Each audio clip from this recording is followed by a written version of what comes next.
विद्या classes. चलिए आज हम लोग फिर से एक नया टॉपिक सीखने के लिए जा रहे हैं profit and loss appropriation account का। वो क्या है? How to calculate interest on drawing. मान लीजिए अगर हमारे बिजनेस में से कुछ पार्टनर्स है, suppose as for example X Y and Z, ये तीन पार्टनर है और इन लोगों ने अगर बिजनेस से कुछ पैसे को निकाला, विड्रॉ किया, तो उस पर उन पार्टनर्स लोगों को ड्रॉइंग्स पे करना पड़ता है। ठीक है, इंटरेस्ट पे करना पड़ता है, सॉरी, उस केस पे उन पार्टनर्स को इंटरेस्ट पे करना पड़ता है। जैसा कि हम लोग पिछले क्लास में पढ़े थे, अगर पार्टनर्स लोग बिजनेस में कैपिटल कंट्रीब्यूट कर रहे हैं तो पार्टनर्स लोगों को इंटरेस्ट ऑन कैपिटल मिलता है। अगर उनके ऐसा उन्होंने टर्म्स एंड कंडीशंस पहले से सेट करके रखा है, उन्होंने रीड बनाया है या आपस में उन्होंने इस बात को फाइनलाइज करके रखा है, तब उसी तरह से अगर पार्टनर्स लोग ये डिसाइड करके रखे हैं कि अगर कोई पार्टनर पहले से अगर पैसे निकालते हैं बिजनेस में से, विड्रॉ करते हैं, ड्रॉइंग करते हैं, तो उस केस में इंटरेस्ट ऑन ड्रॉइंग चार्ज होगा। अगर ये डिसाइडेड है, इस पे डीड बना हुआ है, तो हम लोग क्या करेंगे? इंटरेस्ट ऑन ड्रॉइंग पे करना पड़ेगा पार्टनर्स लोगों को। किसको पे करना पड़ेगा? फर्म को। पार्टनर्स पे करते हैं इंटरेस्ट ऑन ड्रॉइंग, किसको पे करते हैं? फर्म को पे करते हैं। तो इंटरेस्ट ऑन ड्रॉइंग जो है वो पार्टनर्स लोगों के व्यू पॉइंट से सोचेंगे तो क्या हो गया? वो उनका एक्सपेंस हो गया, क्योंकि उनको पे करना पड़ रहा है। जैसे हम लोग लोन लेते हैं तो उसका इंटरेस्ट देते हैं तो वो खर्चा होता है हमारा, उसी तरह से बिल्कुल। और फर्म के व्यू पॉइंट से सोचेंगे, क्योंकि profit and loss appropriation account एक फर्म बेस्ड अकाउंट है, तो हम जो भी करेंगे हमेशा फर्म के व्यू पॉइंट से करेंगे।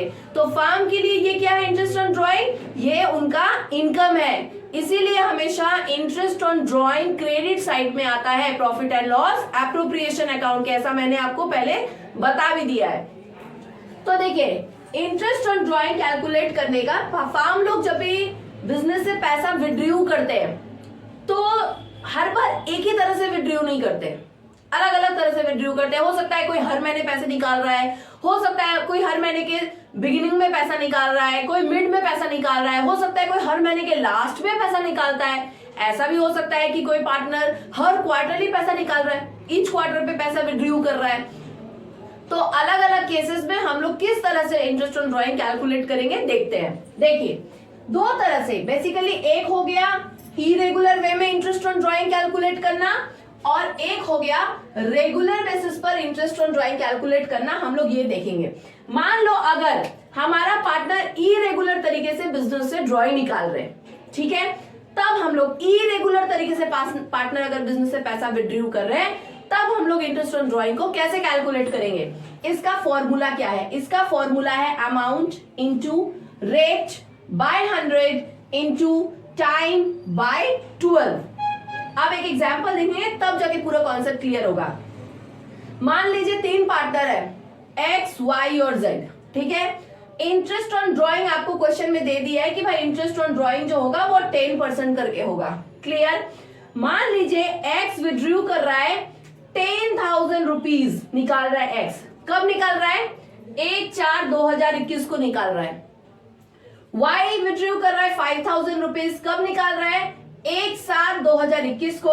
और Z विड्रॉ कर रहा है 3,000, ये कब कर रहा है? 1/1/2022 को। ठीक है, तो हम लोग इंटरेस्ट ऑन ड्रॉइंग कैसे कैलकुलेट करेंगे? अगर ये हमारा पैसा कब निकाल रहा है? 10,000 करके ये पैसा निकाल रहा है, तो हम लोग क्या, कैसे हमारा इस केस में हमारा ड्रॉइंग कैलकुलेट करेंगे? हम लोग क्या लिखेंगे? अमाउंट 10,000, इसने 10,000 रुपए निकाला था, एक ही बार निकाला 10,000, हम लिखेंगे यहाँ पे 10,000। फॉर्मूला है हमारा ये। अमाउंट कितना निकाला था एक्स ने? अमाउंट कितना निकाला था? 10,000, हम यहाँ लिखेंगे 10,000। फिर फॉर्मूला क्या? रेट। हमारा रेट क्या है? 10%, इसलिए हम लिखेंगे 10/100। फिर उसके बाद कितने समय के लिए, कब, कितना टाइम के लिए वो इंटरेस्ट पे करेगा? वो पैसा कब निकल रहा है? 1/4 को। मान लीजिए हमारा ईयर एंडिंग है 31 मार्च 2022, तो कितना दिन के लिए उस पैसे को वो यूज कर रहा है? वो पूरे 12 मंथ के लिए यूज कर रहा है, तो वो इंटरेस्ट कितना दिन के लिए पे करेगा? पूरे 12 मंथ के लिए पे करेगा। इसीलिए हमने क्या लिखा? 12/12, पूरा 12 मंथ वो टाइम ले रहा है उसको यूज करने के लिए। तो अगर हम इसको कैलकुलेट करेंगे तो आएगा 1000। एक्स का ड्रॉइंग निकल गया। अब देखिए, मान लीजिए वाई ने क्या किया? 5,000 विड्रॉ किया 1/7/2021 को, ठीक है। तो यहाँ पर हमने क्या किया? कितना पैसा निकाल रहा है वो, कितना अमाउंट विड्रॉ कर रहा है? 5,000। फॉर्मूला है अमाउंट 5,000, रेट 10%, 10/100। टाइम बाई 12, यहाँ पे टाइम कितना हो रहा है, देखिए 7वां महीना, तो 7, 8, 9, 10, 11, 12, 1, 2, 3, 31 मार्च तक हम लेंगे, तो टोटल कितने टाइम हो रहे हैं, 9 मंथ्स हो रहा है। तो इसीलिए हमने कितना दिन के लिए वो इस 5,000 को यूज कर रहा है, 9 महीने के लिए। जितना दिन के लिए वो उस पैसे को यूज कर रहा है वो इंटरेस्ट उतने ही दिन के लिए देगा। इसीलिए 9/12 हमने किया, तो हम कैलकुलेट करेंगे तो हमारा आ जाएगा 375। आप कैलकुलेट करके देख लेना। मान लीजिए Z ने क्या किया, Z ने 3000 विड्रॉ किया, बिल्कुल इसी तरीके से निकल जाएगा, लेकिन वो कब विड्रॉ कर रहा है, 1/1/2022 को। तो Z का अमाउंट कितना है, 3000, हमने अमाउंट की जगह लिख दिया। रेट सेम है 10%, 10/100 कर दिया। ये पैसे को 3000 रुपए को कितने दिन के लिए यूज कर रहा है, पूरा जनवरी, फरवरी और मार्च, क्योंकि 1 तारीख को वो पैसा निकाल रहा है। तो कितना दिन हुआ, 3 महीना हुआ हमारा। इसलिए टाइम की जगह हमने क्या लिखा, 3 लिखा और नीचे 12 लिखे। इसको कैलकुलेट करेंगे तो आ जाएगा 75। तो ये जो हमने कैलकुलेट किया, आप कहेंगे कि मैम इसका क्या करेंगे, हमने ये जो कैलकुलेट किया है इसको हम लोग वर्किंग्स में कर लेंगे, profit and loss appropriation account में। और उसके बाद जब हम profit and loss appropriation account बना रहे थे, यहाँ बाई साइड में लिख रहे थे प्रॉफिट, और यहाँ पे लिख रहे थे आईओडी इंटरेस्ट ऑन ड्राइंग, यहाँ पे लिख देंगे एक्स का ड्राइंग इतना, वाई का इतना, जेड का इतना, और तीनों का अमाउंट लिख देंगे, ऐड कर देंगे और बाहर वाला कॉलम में उसको भेज देंगे। ठीक है, ये हो गया हमारा एक तरीका ड्राइंग निकालने का। क्लियर हो गया आपको, बिल्कुल। चलिए अब हम लोग इसमें आ जाइए। यहां हम लोग क्या करेंगे, अगर हम लोग पार्टनर्स लोग रेगुलर वे में ड्राइंग कर रहे हैं, रेगुलर वे में ड्राइंग कर रहे हैं, तब हम लोग क्या करेंगे, इसमें फॉर्मूला क्या है इसका, इसमें इंटरेस्ट ऑन ड्राइंग निकालने का फॉर्मूला होता है total drawing into rate by 100 into average time by 12। देखिए वहां और यहां में सिर्फ एक ही अंतर है, बहुत डिफिकल्ट नहीं है याद रखना। यहां पे सिर्फ टाइम था कि वो कितना टाइम के लिए उस पैसे को यूज कर रहे हैं, और यहां पर है एवरेज टाइम। ठीक है, और कुछ भी दोनों फॉर्मूला में डिफरेंस आपको देखने को नहीं मिलेगा।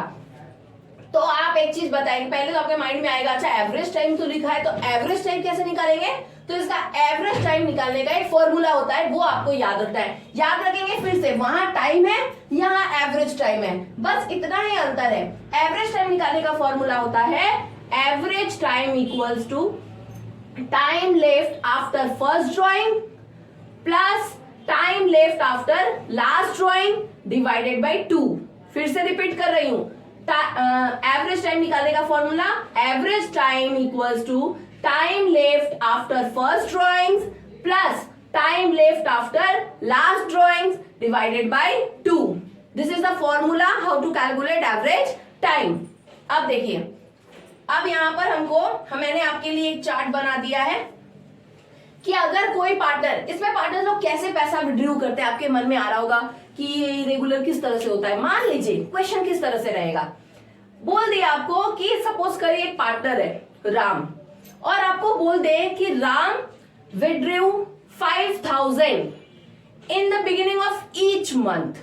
हर महीने के शुरुआत में राम क्या करता है, 5000 रुपया विड्रॉ कर लेता है। वो एक बार यहाँ पे क्या था, उसने एक बार निकाला, पूरा साल यूज किया, या 6 महीना यूज किया, या 3 महीना यूज किया। यहाँ बोल रहा है राम एक बार पैसा निकाल रहा है in the beginning of each month, हर महीने निकाल रहा है। कितना रुपया, 5000 करके। मैं थोड़ा सा इधर वाला बोर्ड रब कर रही हूं, तो आप लोग उसके बाद देखेंगे। इधर वाला आप लोग नोट डाउन कर लेंगे अपने कॉपी में।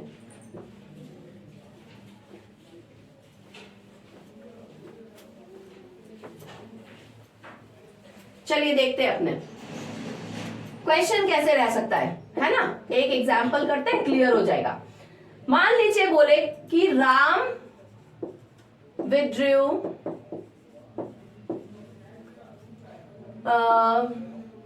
rupees 5000 in the beginning of each month। ये टेबल कैसे बना है, मैं आपको कुछ एग्जांपल्स देके टेबल बनाने का तरीका। बहुत बच्चे क्या करते हैं, टेबल को याद कर लेते हैं, लेकिन हो सकता है एग्जाम में आप भूल जाएं, तो फिर आप क्या करिएगा। तो अगर आप कुछ तरीके जान लेंगे कि इसको कैलकुलेट कैसे करते हैं, तो आप भूल भी जाएंगे तो आपको बिल्कुल भी डरने की जरूरत नहीं है। तो देखिए Ram withdrew rupees 5,000 in the beginning of each month. तो यहां पर हम लोग क्या करेंगे, राम 5,000 रुपया निकाल रहा है.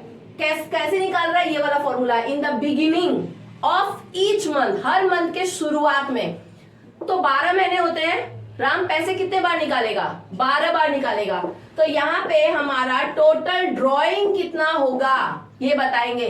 5,000 इंटू 12 कितना हो जाएगा टोटल ड्रॉइंग, 60,000 हो जाएगा. यहाँ पे है ना हमारा फॉर्मूला में टोटल ड्रॉइंग. तो फॉर्मूला में हमको जिन जिन चीजों की जरूरत है हम एक एक करके सब कैलकुलेट करेंगे. टोटल ड्रॉइंग दिया हुआ है तो इसलिए हम यहाँ पे टोटल ड्रॉइंग पहले निकालेंगे. तो 5,000 इंटू 12, आप ऐसा नहीं करेंगे, वो यहाँ पे 5,000 हर महीने निकाल रहा है तो आप टोटल ड्रॉइंग की जगह 5,000 लिख देंगे. बिल्कुल भी ऐसा नहीं करेंगे, ध्यान रखेंगे, क्वेश्चन को अच्छे से समझेंगे. बोल रहा है 5,000 करके वो हर महीने के शुरुआत में निकाल रहा है, in the beginning of each month. वो एक बार विड्रॉ नहीं कर रहा है, इसलिए हमने 5,000 से 12 को मल्टीप्लाई किया था. लेकिन इरेगुलर में ऐसा नहीं बोल रहा था, खाली बोल रहा था राम विड्रॉ 5,000 रुपीज ऑन 1 जनवरी 2022. इस तरह से एग्जैक्ट क्वेश्चन था, एक ही बार उसने निकाला. लेकिन यहाँ पे बोला ईच मंथ निकाला, इसलिए हमने 12 से मल्टीप्लाई किया. यहाँ पे बच्चे बहुत बार गलती कर जाते हैं, ठीक है, ये ध्यान रखेंगे. हो गया, टोटल ड्रॉइंग हमारा निकल गया. रेट क्वेश्चन में दिया हुआ था हमारा, रेट में तो कोई प्रॉब्लम ही नहीं है, 10% दिया हुआ है. अब आ गया बारी एवरेज टाइम. ये कैसे निकालते हैं, ये बहुत इंपॉर्टेंट पार्ट है मेरा. एवरेज टाइम ये कैसे निकालेंगे, फॉर्मूला बस, time left after first drawing. कब निकाल रहा है, हर महीना के शुरुआत में. मान लीजिए हमारा यहाँ पे ईयर एंडिंग है, आपको थोड़ा इजी करने के लिए बहुत कंफर्टेबल हो जाएगा कैलकुलेट करना. मान लीजिए राम ने पैसा निकाला 1 जनवरी 2021. मान लीजिए हमारा ईयर एंडिंग शुरू ही हो रहा है 1 जनवरी से, ठीक है. तो in the beginning of each month, हर महीना के शुरुआत में निकाल रहा है. तो पहली बार पैसा वो कब निकालेगा, 1 जनवरी को निकाल रहा है ना. तो यहाँ पे फॉर्मूला क्या है, time left after first drawing. पहला ड्रॉइंग करने के बाद कितना समय बच रहा है, तो पहला ड्रॉइंग करने के बाद 1 तारीख के बाद पूरा का पूरा 12 महीना ही बच रहा है हमारे पास. तो यहाँ पे formula time left after first drawing. आप देखिए 1 तारीख को निकाल लिया तो कितना टाइम बचा, पूरा का पूरा 12 महीना बच गया. फिर फॉर्मूला है time left after last drawing. Last drawing वो राम कब करेगा, 1 दिसंबर को, है ना. हर महीना की शुरुआत में निकाल रहा है, आखिरी महीना बचा हमारा दिसंबर, तो हर महीना की शुरुआत में निकाल रहा है. तो दिसंबर में भी कब निकालेगा, वो 1 तारीख को ही निकालेगा. यानी तो लास्ट ड्रॉइंग के बाद कितना टाइम बच रहा है हमारे पास, 1 मंथ बच रहा है. 1 तारीख को निकाल रहा है तो 31 दिसंबर तक टाइम रह रहा है. कितना टाइम बच रहा है, 1 मंथ. तो हम क्या करेंगे, यहाँ पे 12 लिखेंगे और time left after last drawing कितना बच रहा है, 1 करेंगे, डिवाइडेड बाय 2 कर देंगे. तो कितना हो जाएगा, 13/2. और अगर आप इनको डिवाइड करेंगे तो आ जाएगा 6.5. निकल गया आपका. इन the beginning of each month करके कैसे निकालते हैं, क्लियर होगा बिल्कुल आपको मेरे ख्याल से. ये रहा आपका बिगिनिंग में हम लोग कैसे कैलकुलेट करेंगे, ठीक है. मिड में कैसे कैलकुलेट करेंगे, एंड में कैसे कैलकुलेट करेंगे, अब हम लोग इस पर आएंगे. मान लीजिए बिगिनिंग में निकाल रहा है तो हो गया. अब मान लीजिए कोई पार्टनर है वो क्वार्टरली पेमेंट निकाल रहा है, हर क्वार्टरली पेमेंट निकाल रहा है. तब हम लोग क्या करेंगे, हर 6 मंथ पे पेमेंट निकाल रहा है, तब हम लोग क्या करेंगे, एक एक करके हम लोग आ जाएंगे नेक्स्ट पार्ट में. चलिए यहां तक आप लोग नोट डाउन करेंगे बिल्कुल एक एक करके, और घर में एक बार बिल्कुल अच्छे से देखेंगे तो फिर आपका सारा कॉन्सेप्ट क्लियर हो जाएगा.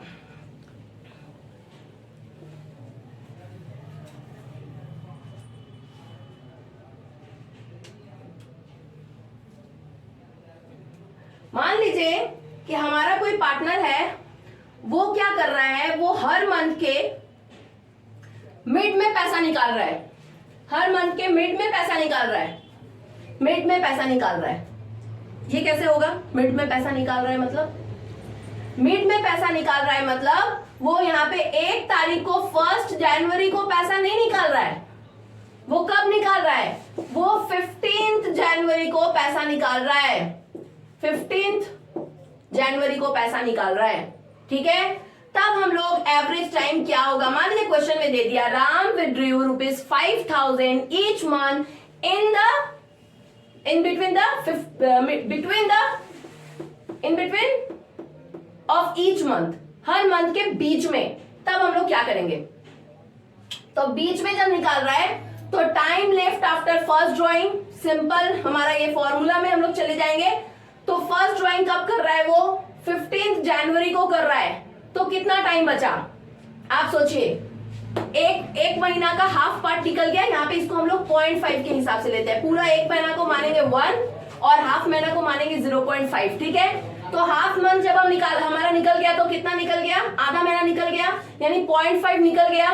तो पहला ड्राइंग करने के बाद हमारे पास कितना टाइम बच रहा है? वो होगा 11.5। और time left after last drawing वो कब कर रहा है? हमारा लास्ट ड्राइंग कर रहा है 15 दिसंबर को, क्योंकि हर मंथ के बीच में वो पैसा निकाल रहा है। 15 दिसंबर को अगर वो लास्ट ड्राइंग कर रहा है तो लास्ट ड्राइंग करने के बाद हमारे पास कितना टाइम बच रहा है? उसके पास टाइम बच रहा है 0.5। हाफ मंथ मतलब मैंने आपको बताया था यहाँ पे हम लोग 0.5 लेंगे, तो कितना हो जाएगा? 0.5 ले लो आप, ठीक है। 2 कितना आ जाएगा? 12/2, तो कितना हो जाएगा? यहाँ पे 6 आ जाएगा। निकल गया। अगर मिड में पैसा ले रहा है, हर मंथ के मिड में पैसा ले रहा है, तब कैसे कैलकुलेट करेंगे? आप देखेंगे, अगर कोई पार्टनर हर मंथ के लास्ट में पैसा ले रहा है, कब ले रहा है? लास्ट में। सपोज करिए, क्वेश्चन सुनिए, Ram withdrew ₹5,000 at the end of each month, her month के लास्ट में, ठीक है। तो यहाँ पे लास्ट में ले रहा है, तो कैसे होगा? मान लीजिए 1 जनवरी से हमारा ईयर स्टार्ट हो रहा है, तो लास्ट में ले रहा है, तो पहला ड्राइंग वो कब करेगा? वो करेगा 31 जनवरी को। क्लियर है? तो 31 जनवरी को जब वो फर्स्ट ड्राइंग कर रहा है, फॉर्मूला हमारा एवरेज टाइम निकालने का, time left after first drawing कर रहा है 31 को, कितना महीना बच गया? एक महीना चला गया, 12 में से बचा 11 महीना, तो हम लिखेंगे 11। फिर फॉर्मूला है time left after last drawing वो कब कर रहा है? 31 दिसंबर, हर महीना के 30 तारीख और लास्ट को कर रहा है, तो 31 दिसंबर को लास्ट ड्राइंग कर रहा है, तो 31 के बाद तो मंथ ही नहीं रहता है, तो क्या हो जाएगा? 0 हो जाएगा। तो 11/2 करेंगे तो आ जाएगा 5.5, ये आ गया। तो देखा आपने, ये हमने कैसे कैलकुलेट किया। अब इसको आप एक बार अच्छे से देखेंगे, आपको अगर कहीं दिक्कत होगा तो आप मुझे कमेंट करेंगे। नेक्स्ट हम लोग का जैसा क्वार्टरली कैसे होता है 6 मंथ पे, ये भी वैसे निकल जाएगा। क्वार्टरली मतलब आप कितने बार पैसा निकाले, थोड़ा सा आपको मैं बता देती हूँ। मान लीजिए 1 जनवरी से हमारा डेट स्टार्ट होता है, मतलब विड्रू कर रहा है पार्टनर, ईयर एंडिंग हमारा स्टार्ट है, हमारा हर ईयर स्टार्ट हो रहा है, काउंटिंग ईयर है, मेंटेन कर रहे हैं। तो 1 जनवरी से अगर वो कर रहा है तो पैसा वो निकाल रहा है at the beginning of each quarter.